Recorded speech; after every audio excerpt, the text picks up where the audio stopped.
आता पाहूयात महाराष्ट्र देशा हा विशेष कार्यक्रम माझी सहकारी यामिनी सोबत।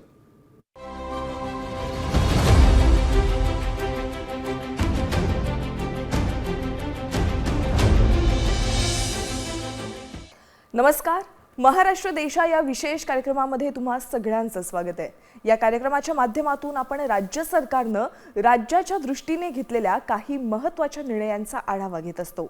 चला तर मग पाहूयात या आठवड्यात घेण्यात आलेले काही महत्त्वाचे निर्णय।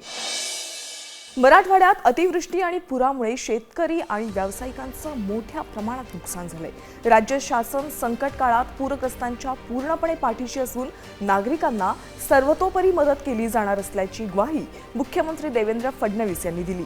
तर फडणवीसांनी पंतप्रधान नरेंद्र मोदींना महाराष्ट्रातील पूरस्थितीची माहिती दिली आहे आणि यावर शक्य तेवढ्या जास्त मदतीचं आश्वासन पंतप्रधानांनी दिलंय। शिवाय राज्य सरकारने जवळजवळ 2000 कोटी रुपये आधीच जाहीर केलेत। शेतकऱ्यांचं जे काही नुकसान झालं या संदर्भात एक आढावा आम्ही घेतला।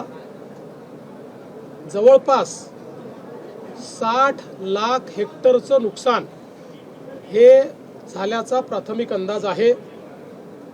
यापैकी पहिल्या टप्प्यातलं जे काही नुकसान होतं ऑगस्ट पर्यंतचं त्याकरता 2215 कोटी रुपये हे राज्य सरकारने वितरित करणं चालू केलेलं आहे आणि शक्यतोवर आमचा प्रयत्न आहे की सगळी मदत ही शेतकऱ्यांना दिवाळीपूर्वी त्यांच्या खात्यामध्ये मिळाली पाहिजे अशा प्रकारचा प्रयत्न आम्ही करणार आहोत। तसाच निर्णय मंत्रिमंडळाने घेतला आहे। राज्यात अतिवृष्टी आणि पूरस्थितीच्या पार्श्वभूमीवर विद्युत पुरवठा खंडित होण्याच्या घटना वारंवार घडतात आणि अशा भागातील विद्युत पुरवठा युद्ध पातळीवर सुरळीत करावा असे निर्देश उपमुख्यमंत्री अजित पवार यांनी महावितरणला दिलेत। अतिवृष्टी आणि पूर परिस्थिती उद्भवलेल्या भागातील विद्युत पुरवठा पूर्ववत करण्यासाठी आवश्यक ते मनुष्यबळ शेजारील जिल्ह्यांमधून मागवण्यात यावं, तसंच आवश्यक त्या ठिकाणी ट्रान्सफॉर्मर तातडीने उपलब्ध करून द्यावेत असे निर्देशही उपमुख्यमंत्र्यांनी दिलेत।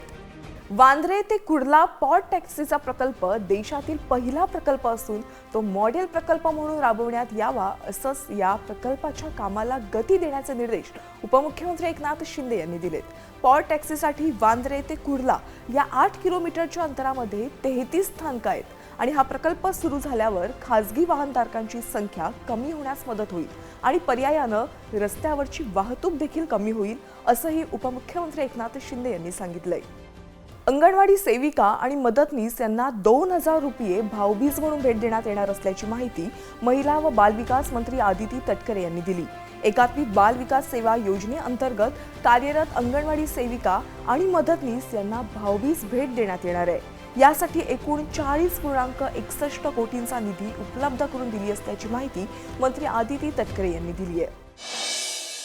वळूयात पुढच्या बातमीकडे। गडचिरोली जिल्ह्यातील ग्रामीण आदिवासी समुदायांच्या कृषी आणि वन आधारित उपजीविकेला चालना देण्यासाठी किरकोळ वनोपजन तसंच धान्यासाठी प्रायोगिक तत्वावर मुख्य रस्त्यालगत छोट्या आकाराची नवीन गोदामे उभारण्यात येत आहेत। अन्नधान्य तसंच लहान वन उत्पादन साठवण्यासाठी आवश्यक असणाऱ्या गोदामांच्या बांधकामांसाठी नाबार्डकडून औपचारिक भागीदारीतून मिळालेल्या उत्कृष्ट सहकार्याबद्दल मुख्यमंत्री देवेंद्र फडणवीस यांनी आनंद व्यक्त केला। ठाणेकरांच्या बहुप्रतीक्षित मेट्रो प्रवासाचं स्वप्न प्रत्यक्षात उतरवण्याच्या दिशेने एक मोठं पाऊल टाकण्यात आलंय। मेट्रो मार्ग 4 वडाळा ते कासारवडवली आणि 4A कासारवडवली ते गायमुख या मार्गिकांच्या ट्रायल रनचा शुभारंभ मुख्यमंत्री देवेंद्र फडणवीस आणि उपमुख्यमंत्री एकनाथ शिंदे तसंच अन्य प्रमुख नेत्यांच्या उपस्थितीत झाला।